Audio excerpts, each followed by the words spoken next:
Malamang sa malamang mga tol, iiyak na naman ng China sa balitang to dahil ang Defense Cooperation Agreement mga tol ng German Defense Minister at syempre ng Pilipinas mga tol ay lalagdaan na nila Defense Secretary Gibo Chodoro at German Defense Minister Boris mga tol.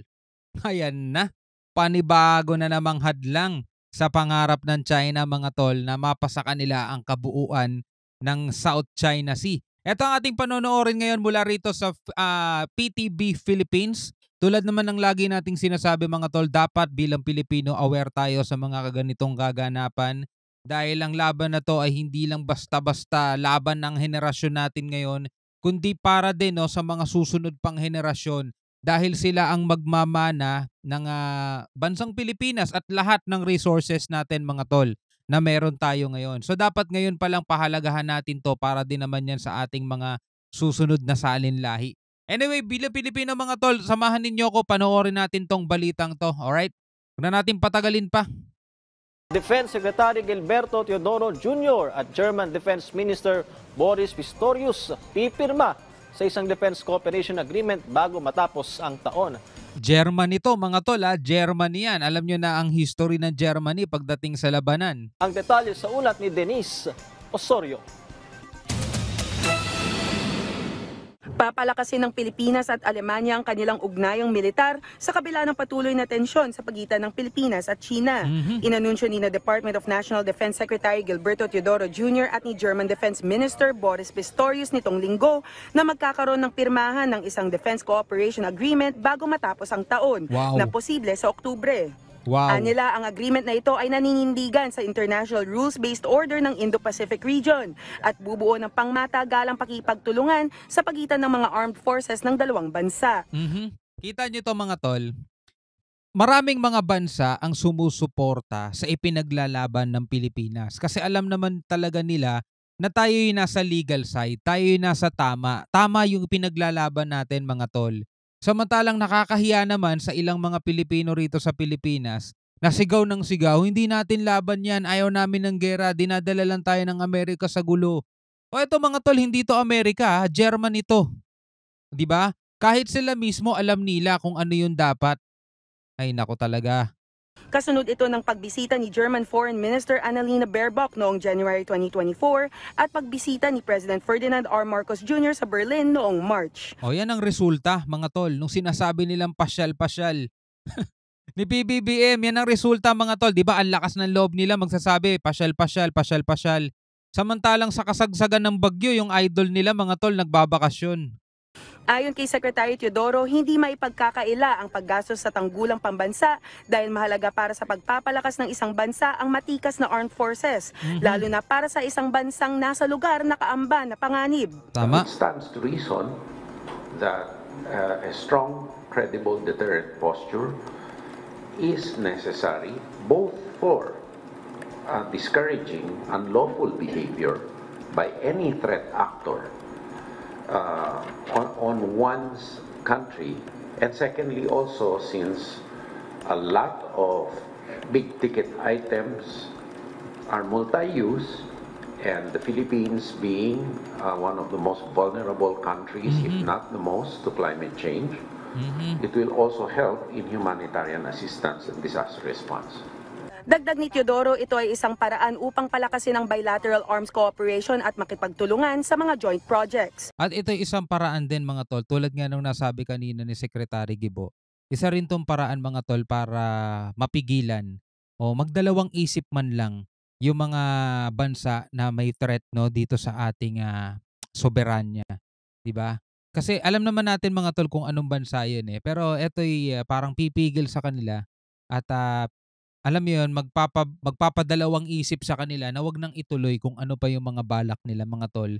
Kasi ang dami na nating mga kaalyadong bansa na lahat sila puro mga like-minded people na katulad natin. Ayaw natin ng gulo, ayaw natin ng gera, pero ang gusto natin yung kalayaan natin at karapatan natin na makuha kung ano yung sa atin mga tol.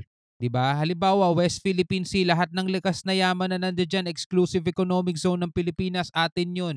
Pero tanong, malaya ba tayong galawin sila? Hindi. Bakit? Kasi andiyan dyan yung mga banta ng mga kalaban. So ang gusto natin makuha yung kalayaan na yon na mapakinabangan kung ano yung talagang sa atin diyan. Halimbawa, yung mga reef, mga lugar diyan na pinaniniwalaang sagana sa mga langis, 'di ba? Kalayaan natin na makuha yung mga yon para din naman sa ikauunlad ng ekonomiya natin. Yun ang gusto natin mga tol. Ayaw natin ng gulo, 'di ba? Iginiit din ni Pistorius na obligasyon ng mga bansa na palakasin ang maritime order dahil valid ang United Nations Convention Law of the Sea o UNCLOS 'Di ba? at dapat lang na masunod ito. 'Di ba? Napakalinaw mga tol. Kinikilala yan ng napakaraming bansa. Valid. Yung UNCLOS yan mga tol, hindi yan basta-basta imbe-imbento lang. Valid yan. Nakapirma Pilipinas dyan. Nakapirma din dyan ng China mga tol. Ang tanong, nire-respeto ba ng China ang UNCLOS? O, 'di ba? Yan dapat yung unang-unang sagutin ng mga pro-China rito sa Pilipinas eh. O, paano namin kayo kakampihan? Paano namin kayo papanigan? Sagutin nyo muna. Tanong, hindi ba valid yung claim ng Pilipinas na 200 nautical miles? Tanong, valid ba yung claim ng China na kanila yung buong South China Sea? O bakit panay ano kayo kapag inaapi tayo ng China, hindi nyo naman binabalita, hindi nyo naman pinagtatanggol. Samantalang kapag ang Pilipinas gumagawa ng kung paglaban sa China, yun ang masyado nyong binabatikos, di ba? Sa gitna ng alitan ng China sa iba pang mga bansang inaangkin ang teritoryo, nanawagan ng Alemanya na mag-ambag ang mga bansa sa de-escalation at Tama. panatilihing bukas ang lahat ng communication channels nila sa China. And when it comes to cooperation, then we have to highlight once more that defense cooperation is more than armament cooperation. So we talked a lot this morning about cooperation with regard on training officers, training staff, and so on. This is crucial for, as a first place, I think, to start again and to continue and to increase the numbers. And in the second place, we will talk about what is possible in terms of armament cooperation, in exchange, in supporting each other. Dagdag pa ni Pistorius, bibisita ang kanilang hukbong pandagat sa Maynila sa darating na Setyembre.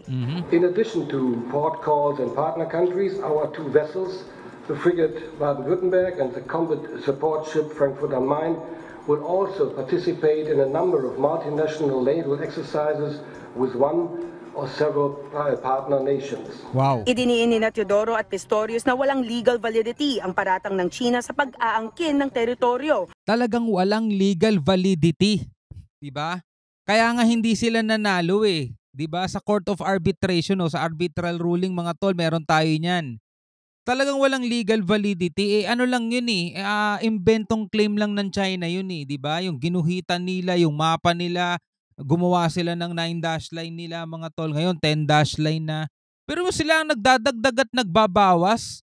Unang-unang gawa nila dyan mga tol, 11-dash line yan. Nagsimula yan 11-dash line. Kaso bilang suporta nila mga tol sa Vietnam, binawasan nila yon. Naging 9-dash line yan mga tol.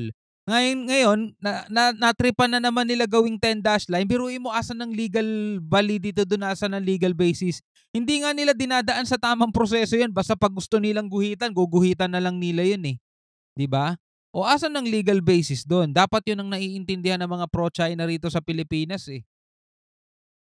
Sang-ayon sa desisyon ng Permanent Court of Arbitration noong 2016. Diba? Iginit din ng Pilipinas na hindi nito ninanais magkaroon ng digmaan laban sa China. Tama. Noong Miyerkules, sinabi ni Pistorius sa kanilang German state media na sadyang palalakasin nila ang kanilang suporta sa mga bansang nape-pressure dahil sa mga di umanong dangerous maneuvers mula sa China.